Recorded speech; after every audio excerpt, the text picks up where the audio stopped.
Hello everybody and welcome to a Super Bowl 51 edition of Jack Rigo Productions.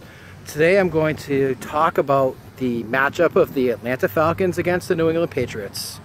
Here's hoping this is a better game that's been in the playoffs, because the playoffs have been absolutely atrocious to watch.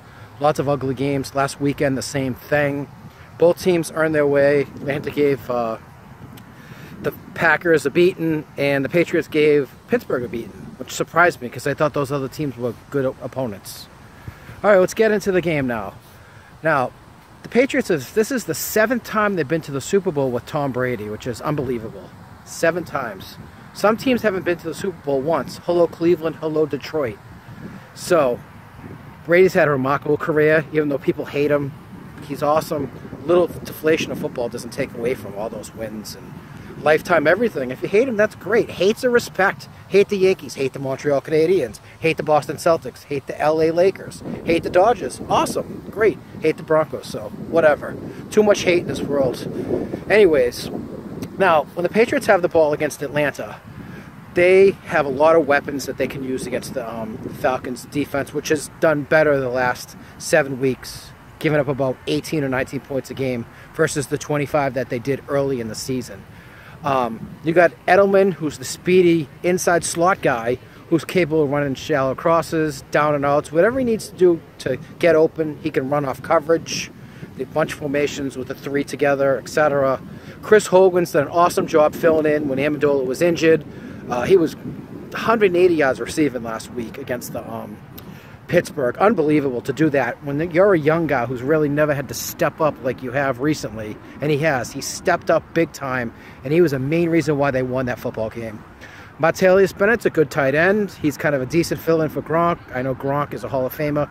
Bennett's a good player. He's a nice complementary piece. Out of the backfield, you have Dion Lewis, so I think is excellent catching those passes, those in the flat, the Alex Smith routes, as I like to call them. People know that as a joke. They have Blunt out of the backfield running the football. Although he hasn't been my favorite running back in the history of the world, he had a decent season with over 1,000 yards. Last week he had about an 18 or 19-yard run. He dragged like 7 people. That reminded me of Mark Bavaro in the 80s against San Francisco in a Monday night game. I'm sure no one remembers it, but I do. So the Patriots have a lot of options for Brady. They can run the ball a little bit, and you know he's going to spread it around. He can go deep like he did against Pittsburgh. The Falcons defense is going to have a hard time covering all those players. You have Vic Beasley, who is, I think, an outside linebacker. I'm not sure. I'm sorry I'm not schooled 100% on that, but he got at 16.5 sacks to lead the NFL this year. Beat this guy out right here, Von Miller. See him wear my Broncos stuff. I have to. All right, anyways, then they have Dwight Freeney on the other side, who's an older guy who played for the Colts for about 10 seasons. Tom Brady knows him very well. Freeney's gotten to him a few times, but there's been other times they've blocked him up quite well. They used to have Mathis on the other side with the Colts, so he was more effective. I still think that he can do quite well, just because of his experience. The linebackers are okay. So this will be interesting. I think advantage Pats in this. Now, getting to the Pats defense against the Falcons offense. The Pats defense does have some very good pieces in place. They have Malcolm Butler, the guy who was the hero in Super Bowl 49 against the Seattle Seahawks. Nice call, Pete Carroll. When he picked off a pass with about 20 seconds left to win that game. Probably one of the biggest plays in NFL history. It was unbelievable. They also have Dante Hightower, who can rush the quarterback, inside linebacker. Very fast guy who I like very much. There's some other guys on the line that we've been learning about. I like Chris Long. Long's done a good job this year. He's filled in pretty good for Chandler Jones. Jones was a little bit better, but Long's done a good job, I have to say. He's put some pressure on. He didn't have a ton of sacks, but if you get to the quarterback and stick your hands in there, put pressure, hurry them so they throw the ball where they don't want to go. Hello, Aaron Rodgers last week against Atlanta. That can happen. Also, Ben Roethlisberger. Awful last week. He just didn't play a good game. The Pats defense did. Now, surprisingly, because I have a lot of respect for Roethlisberger and the Pittsburgh offense with Antonio Brown and Le'Veon Bell. Now, next part two is they have some other decent safeties. Eugene Chung is average safety at best, maybe a little better. And McCourty's had a good season for them. McCourty can hit you hard. Ask Demaryius Thomas of the Broncos when he got popped, and he popped the ball out on a 4th down to basically end that game in December. Demaryius Thomas is still hurt from that play, I bet. He destroyed them. I loved it. Not that I loved it because it happened to the Broncos. I love NFL hits that people don't cry about and call penalty. Now, on the Falcons offense, they got tons of things to do. Besides Matt Ryan, who threw 38 touchdown passes this season, I think he only threw about 7 picks, which is an excellent ratio. Brady 28-2 was unbelievable. That's like a Madden game. Ridiculous. But you got 2 running backs. Freeman, who's the main running back, who had 1,000 yards, probably 1,100, can catch the ball as well. He's very, very fast. And Coleman, who's more of a James White type. 2 excellent running backs to worry about for the Pats. In addition to Julio Jones, who's the best receiver in this game. Julio Jones is as good as anybody in the NFL. He is very hard to cover. Covering him one-on-one is going to be almost impossible this week, really. I think the Pats will have to bracket him, which bracketing means like you might put Logan Ryan, who's the second corner, who's decent, with McCourty on top. 1, 2, to try to follow him around. Because if you think that Malcolm Butler is going to cover him one-on-one, not a chance in hell. I'm sorry, I don't see it. He might do okay for a while, but Julio Jones is a beast. He's fast. He's got great hands. He's a good guy, too. He's not cocky like that jackass who plays for the New York Giants, Beckham Jr., who's also talented, but he's a jerk, and I can't stand him. You also have as your number 2 receiver, Mohamed Sanu, who came over from the Cincinnati Bengals last year. Sanu had about 60 catches, maybe 5 or 6 touchdowns. He's a good complementary number 2 receiver. If you put all your efforts to Jones, he can beat you. He did very well last week against the Green Bay Packers. But the Packers defense is pretty awful compared to the Patriots defense. So it's a hard comparison, but you know what? You still got something to work on. And they also have this other guy, Matthew talked about, Gabriel. I don't know who he is. My dad says they picked him up maybe from Tampa. I'm like, okay, Gabriel, who? Yeah, Peter Gabriel? I don't know, whatever. All right, anyway, so here I give Atlanta a slight edge. Not a huge, slight edge. I think the Pats have a bigger edge against their offense. I mean, Pats offense against the Atlanta defense, I give a bigger edge to. I give it to, obviously, the Pats offense, but it's a little bit of a bigger gap. All right, special teams. I never know enough about them. All I know is Gostowski's had kind of a shaky year for the Pats. I wouldn't want him kicking the field goal to win the game, unless it's like 35 and in. He ain't no Adam Vinatieri, and never will be. I don't know enough about the Falcons kicker. I don't remember him choking it all, so he must have had a decent season. Gostowski's talented, and if he's on right, he should be okay. I joked with my brother-in-law last night when I talked to him. I remember the first kick against Pittsburgh, as we look at the field goal post right there. See how cool that is? Right on sight.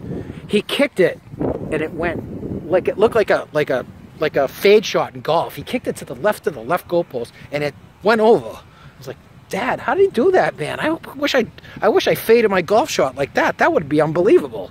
What? That's pretty skilled, but I wouldn't want my field goal kicker drawing a fade and a shot to win the game. So I think special teams running the ball for both teams are probably like kickoffs and punt returns. I'm sorry, I don't remember anything that sticks out big time. I don't remember any chokes on either team, fumbling. So I'm going to say they're pretty even. Coaching, Dan Quinn's done an excellent job with the Atlanta Falcons for his second season coaching. He learned a lot, even though I think Pete Carroll's kind of a chooch sometimes. He's a decent coach. He knows how to run an organization. He did it with USC as well. I know people say he's a cheater. I don't want to go into that, whatever. He was a good coach. He had Carson Palmer as one of his quarterbacks. He's had a good NFL career. Oh, and he had my buddy Mark Sanchez. We won't talk about him.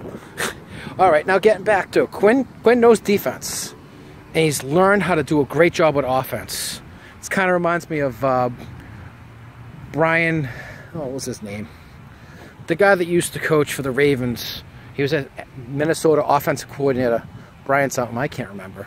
My brain is falling out as I get older. But anyways, he was one of those guys that he was an offensive guy and they turned into a defensive guy because the Ravens had one of the best defenses of all time. Quinn's done the same thing. He's a defensive coach, but yet his offense is the best thing that carries them with their ability to win games, not with their defense. The defense is complementary.